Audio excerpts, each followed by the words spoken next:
quelques mois, cette école ressemblait à ça.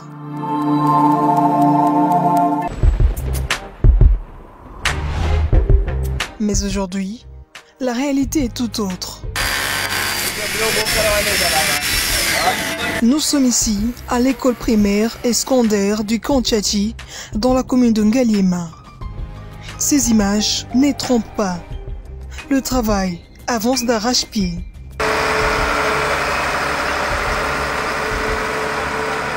Une réhabilitation rendue possible grâce à l'initiative personnelle du chef de l'État, Félix-Antoine Tshisekedi. C'était lors de son passage, il y a quelques mois, au Kantiati. Et pour y arriver, l'histoire remonte des longues années. L'ITP Tchatchi, ex-ITP Général Nzimbi, était de sa création un centre de spécialisation professionnelle créé par le Général Nzimbi. Alors, ce centre organisait à son sein les options telles que la mécanique auto, la maçonnerie, la menuiserie et l'électricité bâtiment.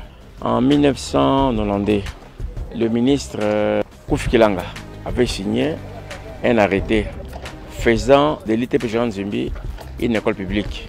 Avec cet arrêté, l'ITP Général Nzimbi a cessé de fonctionner comme une école privée. C'est devenu une école publique, toujours avec les mêmes options.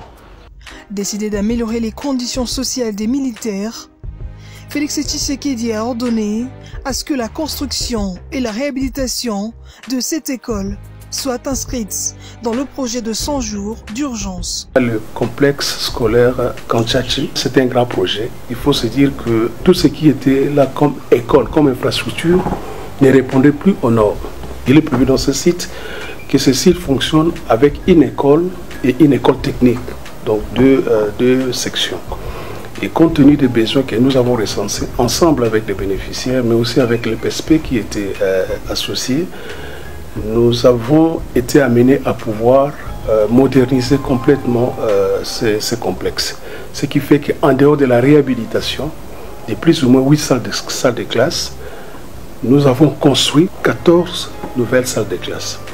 Ce qui fait qu'aujourd'hui, l'école a pratiquement doublé sa capacité. Cette école fait partie des chantiers les plus importants du secteur de l'éducation, assuré par la société de construction Safrimex, car l'école a été trouvée dans un état de délabrement. Le président est passé ici, il a vu les conditions dans lesquelles les élèves, bien les enfants militaires étaient en train d'étudier. Il n'a pas voulu que ça puisse continuer ainsi, raison pour laquelle il a demandé qu'on puisse améliorer les conditions. Et il a directement contacté notre entreprise qui avait commencé les travaux au mois de mars. Et nous avons vu qu'il nous a donné 12 mois. Mais notre patron, soucié de ces requêtes du président, il a voulu faire fonctionner des choses telles que vous les trouvez aujourd'hui. À peine 6 mois, vous trouvez que nous sommes presque à la fin.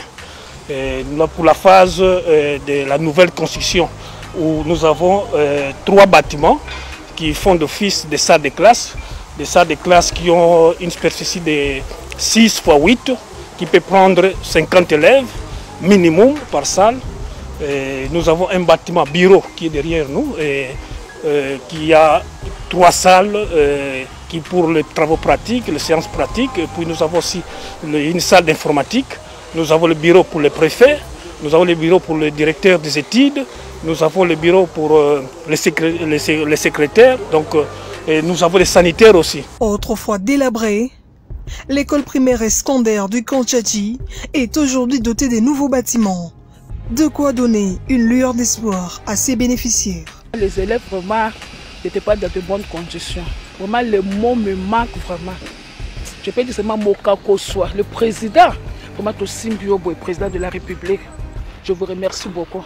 L'amélioration des conditions d'apprentissage est aussi un facteur clé qui garantit la qualité de l'enseignement.